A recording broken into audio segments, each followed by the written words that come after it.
잘 나가던 남편의 사업은 한순간에 무너졌습니다. 남편은 경제사범이 되어 감옥에 갇혔고, 정나는 홀로 아이들을 키우며 보험을 팔러 다녀야 했습니다. 화려했던 시절은 사라지고 서울 변두리의 작은 집이 그녀의 새 보금자리가 되었습니다. 한동안은 친정집이 도와주었지만 결국 깨진 독에 물 붓기라며 손을 거두었습니다. 아버지는 이젠 더 이상 어떻게 할 수 없다 하시며 고개를 돌리셨습니다. 정나는 완전히 홀로 서기를 해야 했습니다. 나는 집에 돌아와 잠을 이루지 못했습니다. 정난의 부모님, 나를 믿어주지 못한 과거, 끝내 외면당했던 기억이 가슴을 파고들었습니다. 새벽까지 잠들지 못한 채 출근길에 몸을 실었습니다. 나는 친구에게 부탁했습니다. 정난에게 연락해서 암보험 하나를 들고 싶다고 전해달라. 그녀를 돕고 싶은 마음, 그리고 오래된 그리움이 나를 움직이고 있었습니다. 오랜만에 그녀를 다시 만났습니다. 여유롭던 미소는 사라지고 고단한 삶의 흔적이 얼굴에 남아 있었습니다. 나는 그저 오랜만이야 라며 떨리는 마음을 숨겼습니다. 나는 암보험이 없는데 네가 한다고 해서 하나 들고 싶다며 계약서를 달라 했습니다. 정나는 고맙다며 설명을 시작했습니다. 예전 수학을 가르쳐 주던 목소리는 이제 보험 조항을 읊고 있었습니다. 나는 대강 알겠다며 제일 비싼 상품으로 계약했습니다. 돈이 아깝지 않았습니다. 그녀를 도와줄 수 있다는 사실 하나만으로도 내 마음은 뿌듯했습니다. 계약서 직접 가져다 주면 내가 점심을 살게.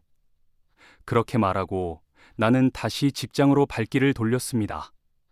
속으로는 세월이 흘러도 인물은 변치 않았다고, 조금만 나를 믿어줬다면 지금쯤은 다를 거라며 혼잣말을 했습니다. 일주일 후 정난과 점심을 먹었습니다. 오래전처럼 불고기를 시켜주었습니다. 정난은 눈시울을 붉히며 그때는 너무 미안했어요. 잘 사는 모습을 보여드려야 했는데 라며 고개를 숙였습니다. 사실 우리 그이가 지금 감옥에 있어요. 경제사범으로. 혹시 오빠가 도와주실 수 있을까요? 그녀의 말은 조심스러웠지만 절박했습니다. 나는 고개를 끄덕이며 마음속 결심을 굳혔습니다. 나는 바로 후배 변호사에게 전화했습니다. 사건 하나 부탁한다. 죄목은 경제, 상황은 급해. 오래전 내게 도움을 주었던 모든 이들을 떠올리며 이번엔 내가 누군가의 버팀목이 되자고 마음먹었습니다. 후배는 곧장 움직였습니다. 구속의 절차, 혐의의 공백, 보석 청구의 실익, 하나하나 짚어나갔습니다. 나는 뒤에서 조용히 그 과정을 지켜보며 그녀의 무너진 삶에 작은 틈을 열고 싶었습니다. 유리 칸막이 너머 그는 아이들 부탁드립니다 하고 고개를 숙였습니다. 내 마음은 복잡했습니다. 젊은 날 나와 그녀 사이에 놓였던 세상의 벽이 이제는 차가운 유리로 모습을 바꿔 다시 눈앞에 서 있는 듯 했습니다. 보석 청구는 신중하게 이루어졌습니다. 도주의 우려, 증거 인멸의 가능성, 가정의 생계 사정까지. 법의 문장 사이로 사람의 삶이 비집고 들어왔습니다. 그날 문장은 따뜻해질 수 있었습니다. 결국 그는 보석으로 나올 수 있었습니다. 정나는 고개 숙여 고맙습니다만 5번을 반복했습니다. 나는 그 말의 무게가 단지 고마움만이 아니라 무너진 시간을 붙드는 다급함이라는 걸 알 것 같았습니다. 친구와 셋이 만나기로 했던 자리. 급한 일이 생겨 친구는 오지 못했습니다. 남은 건 우리 둘, 오래전에 불고기집과 닮은 작은 식당과 어색한 시간들이었습니다. 정나는 정말 고맙습니다 하고 또다시 말했습니다. 그녀의 목소리에는 삶을 버텨낸 거친 호흡과 잃어버린 청춘의 메아리가 공존했습니다. 우리는 그날 오래전과 전혀 다른 어른의 말들을 주고받았습니다. 돌아서는 길, 말없이 나란히 걸었습니다. 우산 끝에서 떨어지는 물방울처럼 묵혀둔 말들이 발치에 흐르다가 사라졌습니다. 20해를 돌아온 마음은 그날 밤 잠시 같은 곳을 바라보았습니다. 그날 밤 우리는 서로의 겨울을 덮어주었습니다. 말로 닿지 못한 세월을 온기로 메우며 잃어버린 장면을 조심스럽게 이어붙였습니다. 25해 만에 그녀는 다시 내 여자였습니다. 오빠, 제가 정리하고 오빠에게로 갈게요. 조금만 기다려주세요.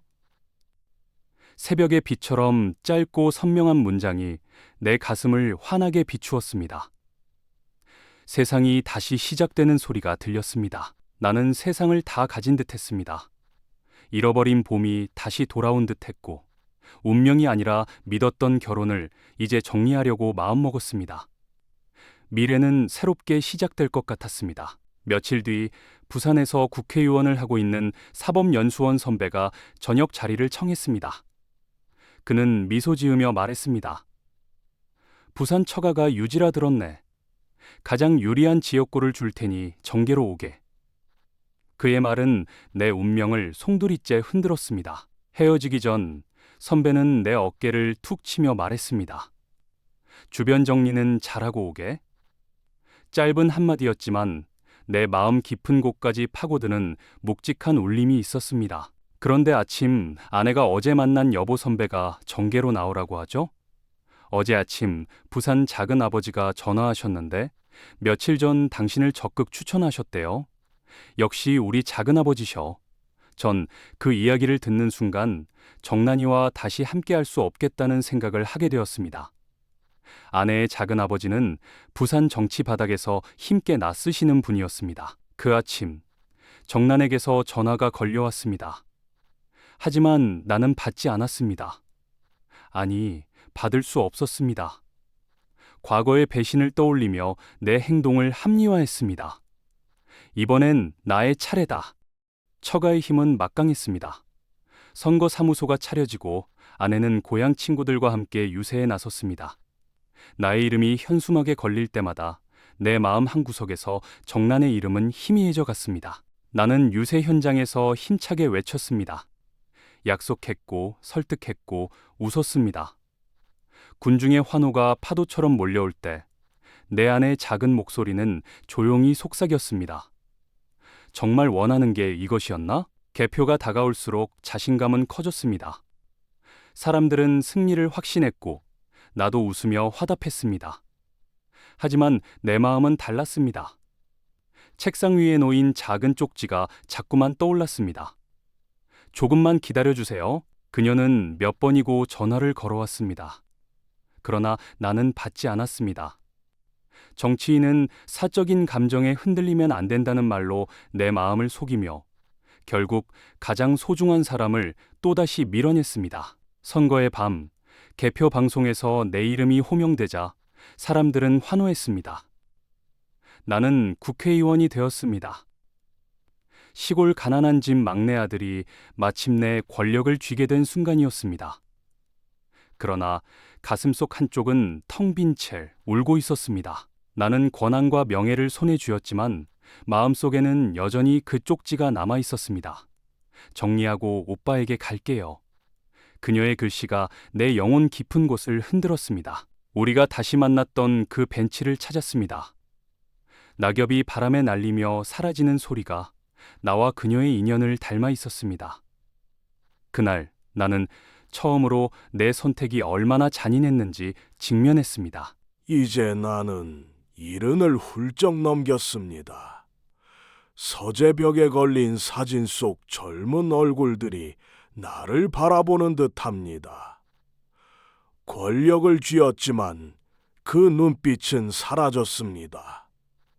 사랑을 버린 대가로 영혼은 텅 비어 있었습니다. 서랍 속에는 아직도 그 새벽의 쪽지가 남아 있습니다. 오빠, 정리하고 오빠에게 갈게요. 그 짧은 글씨가 내게 평생의 무게가 되었습니다. 나는 기다려주지 못했습니다. 아니, 용기를 내지 못했습니다. 그때 정난과 새로운 인생을 살았다면 어땠을까요?